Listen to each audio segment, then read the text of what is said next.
Well, good afternoon.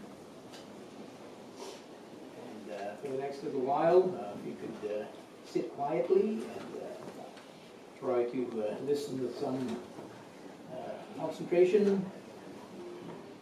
This is a ceremony we just had is come to us from the time of the Buddha, over 2,500 years ago. And this is, now we've been performing these ceremonies outside the context of the Buddhist countries, but our particular monastic form, the Vinaya we follow, it applies to not just any culture. This is something which we try to maintain as a standard of discipline, a way of living, and ideally is transplantable to any different culture. Although when we come to, say, Northumberland here, maybe some of the context doesn't quite apply. The ceremony, it's performed after the 3 months residential retreat. The monks in this monastery have stayed for 3 months here, and we each have stayed in our own monasteries for 3 months, which is the monsoon season in Thailand. Of course, every season is a monsoon season in Britain, right? And then now this would be the dry season when we would normally go traveling. So there's a stable community for 3 months, and during that time, traditionally it was a time when the monks would gather around a certain teacher, either for the study of the Vinaya or the Buddhist teachings, and for the practice of meditation, because the community is very stable. And then after this time, they would leave the monasteries and go to find quiet places to continue their practice and study. So the community is ideally been living together for 3 months. And then now with this ceremony, we use this occasion to harmonize the community by sewing this Kathina robe and offering it to one of the monks who was very helpful. I don't know what his duty was, but he was helpful. Reciting the Patimokkha or something. to offer our appreciation to him. So he gets a new robe. Although sometimes the new robe is sewn in haste, so maybe it's not the best quality, but at least it's a symbol of our appreciation. And for the lay community, this would be the occasion when, like I say, after this the monks would go traveling. There's a way for the lay community to show their appreciation to the resident Sangha, which will be, even by tomorrow, it's already changing. Several of the resident monks are leaving tomorrow morning already. So there is at least symbolism anyway. The symbolism of it is universal.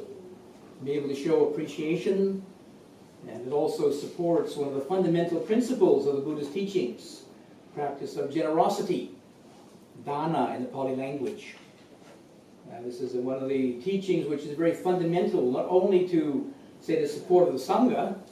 Since the monastic order, we are alms mendicants. We depend upon the generosity of the lay community. If we weren't able to be supported by the lay community, we couldn't stay here. But as you see, we're fairly comfortable here. In fact, last year I was in Thailand staying in a cave monastery up in the Mekong River. And it was not so comfortable, but I mean it was good enough. You can live quite simply in Thailand, as long as you have plenty of mosquito repellent. But the climate is very, very moderate. Of course, living in Britain, it's not quite the same. You need a lot more, like just robe material and a lot of other requisites to survive the winter here. But then coming here now to the west, I was in this monastery in 1984, I think, 84, 85. Probably most of you weren't even born then, huh? You know how old I am.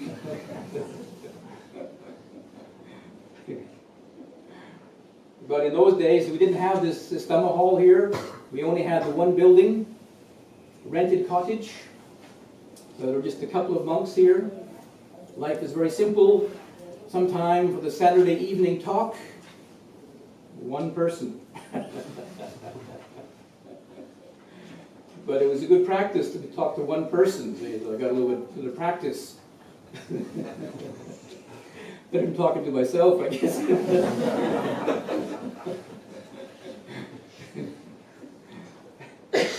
So nowadays, there's quite a few people come here. And the support is very, very, I was going to say extravagant, but sufficient anyway. And also the monastery down south where I spent the Rains Retreat in Chithurst. Now it's even a bit comfortable, I would say. It'd be hard for me to go back to my cave in northeast Thailand. But it's one thing to be said for simplicity. When there's so many things available, and also life is not so simple because you have to think about them. Where to put them, look after them. I mean, part of our monastic training is also to be able to provide for these facilities. We have certain rules to look after the buildings. So the more buildings you have, the more you have to look after them. But it provides more opportunity for people to come and hear the teachings. Not maybe many years ago when I was giving the talk, we didn't have central heating. Just had to light the wood stove. So maybe people didn't come because it was too cold, perhaps. I don't know. My talk was boring. But the fundamental principle, one of the basic principles of the Buddhist teachings is generosity. Not only for the sake of the monastic order, but if you look at it in terms of spiritual practice, this is our training in letting go, of surrendering our selfishness. Most of the time people are still looking in terms, first of all, of me, number one. And especially today, these modern times, there's so much emphasis upon me, me, me. And the more things that I can get, the bigger I am, the better I am. See? But sometimes our materialism distracts from the real purpose. We could even say that materialism is exactly the opposite of spirituality. The spiritual teachings, as the Buddha's emphasis on generosity, is recognizing our way to practice letting go of attachment to ourself. Fundamentally, the Buddha realized there is no ultimate self to hold on to. It's only a relative frame of reference, this self. This body, this mind. I think most of you are old enough to realize this body is not yours. It's always changing, getting older by the minute. Of course, you feel it more when you're older, but about your mind. You think, oh, this is my mind, but it's changing all the time. You're forgetting things, you're learning new things, hopefully. So if we don't reflect, we don't understand the basic principles, we're looking at ourselves in a very selfish way. Thinking that this, and diluted way too, thinking that this body, this mind is mine. And this extends to other things. We think, oh, this cloth, these possessions are mine. This money is mine. Even though it has a picture of the Queen on it, The Queen owns all this money, But you think it's yours when it's in your wallet, Briefly, probably,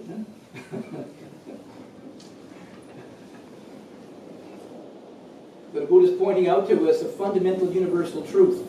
All things are impermanent and not self. They don't really belong to us. So what we can do with it, though, we can use it skillfully. We can use this body and this mind and our possessions skillfully. And we can use this body to maintain it, to be able to practice meditation, practice spiritual exercises. We can use this mind to study the Buddha's teachings, get some understanding of the truth, and ideally realize it also. We can use our possessions in order to develop skillfulness, skillful qualities, generosity. We need to look after not only the monastic order, but our friends, our families, our people who are poor, make harmony in society. It's being able to put these things into skillful use, rather than most people do for themselves. Use it for yourself, okay, we have to maintain this body and mind, but if you don't understand what's enough, what's good enough. This was a very common teaching of Ajahn Chah when I stayed with him in Thailand in 1975. Now you know how real old I am. Not quite a dinosaur, but I had the good fortune to be with Luang Por Chai in 1975 to 1982. So being able to hear his teachings was very helpful because there was somebody who realized the teachings. Otherwise, all I had was a book. When I was at university in Vancouver, I came across Buddhism in a book. It sounded like a good idea, but how do you practice it? How do you live it? In those days, there was nobody, no Buddhist monks in Vancouver. And so the only alternative was to go to Asia. And on one hand, it was very interesting and very exciting to go to Thailand and India and these places. Of course, you get malaria and diarrhea, and wasn't always exciting. Adventurous anyway. And somebody told me, if you really want to study about Buddhism, go to Thailand. Many meditation masters there. So I'd never been to Thailand before, so it was a good idea, very interesting. So I went to Thailand. Many meditation teachers, but they forgot to say they don't speak English. So I had to stay 5 years to learn Thai. And even then, I still can't speak it very well. But my ear is more clever than my mouth, you see, so that was helpful. But also, I mean, part of it was just being with Ajahn Chah, for example. He was a living example. One of his teachings was, you should say what you do and do what you say. Otherwise, they call you literally a corrupted wise person. Huh? Nakrat, sokaprok. Very simple teaching, huh? Say what you do and do what you say. But when you think about it, how often can we do that? Huh? Especially in our Western society, we trained our brain to be very, very idealistic and have very, very grand visions and ideas. But how often do we live up to it? It's easy to talk about the truth, about realization, but how is it possible to do it, to live it? Something else. So the Buddha gives us a very practical, step-by-step training. You say generosity, morality, meditation, keep it simple, or the Eightfold Path, right view, right understanding, then morality, and then practice of meditation. It's a very, very practical teachings we can put into our own life, not only in Thailand, but everywhere. What is right view? What is generosity? We can practice generosity everywhere. Of course, being in Thailand, it was very, really exceptional, especially as a Buddhist monk. People would chase me to make offerings. When I wandered around the countryside, they chased after me on their bicycle to make offerings to me. Oh, I have enough, thank you, I have enough. No, just receive the offering. I realized that it wasn't a matter of just having enough to eat, but to provide the opportunity for people to be generous. Not so easy to have that available to us in Western countries. But it's a practice which is very, very fundamental to spiritual practice. And many people in our Western countries, they come to Buddhism because of meditation. I had interest in meditation because I was at university and I couldn't turn off my mind. All these lessons at university about how to think ideally clever thoughts, to at least pass the exams anyway. But there's no teaching in the university about how to turn off your mind when you want to get to sleep at night. No teachings like that. It's always think about this, think about that, think more refined or think more clever thoughts. But there's no teaching about how to stop your mind from thinking. That's when I came across Buddhism. My mind needed a break. So I thought, I just go to Thailand and learn about meditation and I can turn off my thinking and have a peaceful mind. Well, 20, 30 years later, still trying. But it is better. It's a bit easier anyway. It takes a bit of practice, especially if one has, as it were, trained the mind to be always busy and active all the time. Like, for example, this retreat in the monastery in Chithurst. I was in a hut in the forest, so I didn't have to do anything. I think Suchita was very generous. He did all the thinking for everybody. Left me to turn off the mind, or try and turn off the mind. And I had this sort of an insight, if you like, that my normal frame of reference was the busy mind, the active mind. That's the normal frame of reference, relate to the world. And sometimes it was more intelligent thoughts than others, or wiser thoughts than others, some Buddhist thoughts, some not so Buddhist thoughts. But being in this quiet hut in the forest, I realized that if I change my emphasis, change the frame of reference to the quiet mind. Because actually, the truth is, the silence is always here. The natural state of the mind is quiet. We fill it up with thoughts about ourselves. If you look at some of the thoughts that are in your mind, most of them are about yourself. Maybe a few about other things, politics, but it's usually your perception of politics even, all filtered through yourself. But actually, when you can slow the mind down, quieten the mind naturally is very quiet. It takes a lot of effort to stir the mind up, to make the mind busy. Just like the silence. And we listen for the noise. And sometimes we get so nervous we don't hear anything. We want to make some more noise. But actually, the silence is the background. When the noise stops, the silence is always there. When our mind quiets down, the silence is always there. Silence is more permanent, more longer enduring than the noise we make out of it. And of course, maybe a bit more practical reflection is, if you look at your thoughts in the mind, you see how changeable they are. Different thoughts. Some good thoughts, some not so good thoughts, depending upon your mood. But if you observe them then, well, what thoughts can I depend upon? They're always changing. They're not very reliable then. So, learn to let go, let go.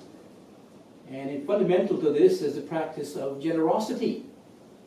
And we think that, oh, meditation is just about training the mind, but okay, it's not. You can say it's a mind training to a certain degree, but actually the Buddha taught about it in the context of spiritual practice. Generosity, morality, then meditation. And the Eightfold Path is right understanding first, and morality, then meditation. So some people in the Western countries, what was new to me was meditation, and I thought I needed a lot of that. However, without the right foundation in generosity and morality, a lot of it was a waste of time. And the practice of morality is to provide freedom from remorse in the mind. So if we can maintain a certain level of morality, we find that we don't worry about things so much. We don't have so many worries and doubts and fears about things. So it's a very good basis for a quiet mind, a calm mind. And particularly the practice of generosity is learning to put things down, let them go. And many of our thoughts are pretty sticky, hard to let them go. Intelligent thoughts, even stupid thoughts, many of them are very sticky, hard to let them go. When you practice generosity, letting go, putting down all the time, it becomes a way of an attitude of relating to the world. Then when you have these stupid thoughts in your mind, you know how to let them go. You've trained your mind to let go. You can see what's skillful, what's unskillful, and very easily then you're able to let go of the unskillful things. See? What you want to, you let go of. You practice generosity now for enough time, long enough already. See? So the practice of generosity, I would say, is the very foundation of spiritual practice. I would say some people, they can really develop this to a very, very refined degree. And then I've already heard the story when I was in Switzerland. They used to have the first weekend of each month, a meditation weekend. And there was one Thai woman who asked me, when's the next meditation weekend? I told her, she said, okay, I come and bring the food for all the monks, for all the people there at the monastery. We had 5 monks and 30 meditators. So she came on Sunday with her friends and brought all the food, fed everybody. And then when it came time to go up to the meditation hall, I said to her, oh, now you're going to go up and meditate, right? She said, no. My practice is feeding the monks. Feeding the meditators, that's my practice. And she had this great big smile on her face. It looked so peaceful, it was so happy. So I went up to the meditation hall and I was sitting there and I was thinking, oh, it's very unfortunate because she's come all this way and she's practiced generosity and she's kept the precepts in the monastery. She just has to go up the stairs to meditate. And I opened my eyes and I saw these meditators in front of me all sitting there looking very grim and very serious, and I thought, I think she has a very good idea. Practice generosity and you got a great big smile on your face rather than sit there for hours crunching your knees and not looking very happy. So in the Thai language they say in chai, when they practice generosity, their heart is full. In chai. So you can feed your body. You know, it's very easy these days. There's very lots of food around. But what about your heart? Are you feeding your heart? Is your heart full yet? Yeah. But something like generosity, when you begin to share what you have, then it does fill your heart, feed your heart. You have a different experience then. You can not only feed your body and be healthy, but you feed your heart, and then you feel very much more full, completely full, you say. You feel much more uplifted, and maybe you can continue with this sense of joy and peace for hours and days afterwards. The reflection on the practice of generosity is one of the meditation themes the Buddha recommended, to reflect upon your act of generosity. Because it is such a heartfelt and heart-filling experience. You reflect upon it, you experience that again. Aha, that's what it's like. And when your heart is full, you don't think about yourself. Huh? Your heart is full. It's like somebody, you only think about food when you're hungry. Huh? But when you're full, you don't think about food anymore. So when your heart is satisfied, when your heart is full, you don't think about yourself. The thoughts of selfishness fade away to the background. And you experience this sense of openness of heart and lightness of heart then. You can experience that with generosity. Very simple. Of course, it takes a bit of training because there's many different ways to be generous. Some people, they're about ready to make an offering and they think, well, do they really need that? I think I need it more. But they really let go. They really let go and don't think about it anymore. Really open, totally open heart. Let go completely. Usually it takes a bit of training, in generosity, morality, and meditation too. Be able to really open our heart then, fully. So some of these particular ceremonies we have, even they come from the time of the Buddha, quite a different cultural environment, but we try to maintain them because they contain kind of universal teachings, universal principles. And the practice of generosity, morality, meditation is a universal teaching. Not only for people in Asia, but it's a universal teaching which every human being can appreciate. And with them, with the practice of them, they can experience that sense of fullness of heart then. You see that for yourself. When you experience that, you know then, yes, this is a very skillful spiritual practice then. Not something we only heard about, but we actually participated in it and have a direct experience. That's what the Buddha is pointing at. His teaching is to be realized, each person for themselves. And so the Buddha has given us these guidelines and these instructions, and so simply to put into practice, and you see for yourself. So hopefully be able to participate in this event, and able to taste a little bit. Your heart's a little bit fuller. Huh? Not too full. Didn't eat too much, did you? But when we're able to share in this experience, sometimes it's sort of contagious too. Yeah? You can experience how other people get such joy out of giving. When I went to Thailand first of all, and then I became a monk, I felt a little bit embarrassed to go into these poor villages in northeast Thailand, and people were lining up to offer me some rice in a bowl, and I thought, I have enough, thank you, I have enough. Because I had probably had saw more money in my few years of working than most of them did in their whole life. But then I realized they aren't actually feeding me. I'm available, I'm there to allow them to practice generosity. So actually, I was in a way of feeding them. Feeding their heart, and they were feeding my stomach. And then I could participate in it. it's a symbiotic relationship, you see. We're available to make ourselves available for the offerings, and they appreciate to make the offerings, and they feel that they're supporting the Sangha in their spiritual practice. And some people would come to the monastery to be able to listen to the teachings, to get some direction and guidance in their spiritual practice. Because the monks had time to meditate. Didn't have to go out in the rice fields and then look after the rice. And then we could spend our time meditating and ideally being able to experience deeper levels of consciousness. So this relationship is very important, and this ceremony is very symbolic of it. The lay people make the offerings of the robe material, and now the monks are beginning to sew the robe, and ideally we should help them. So there's a community effort that we participate in sewing this robe together. And then we make the offering this evening to show our appreciation to the receiver, Abhinando. And then we have this, once we have done the ceremony, we also get a few privileges. We can relax a few of the rules, not serious ones.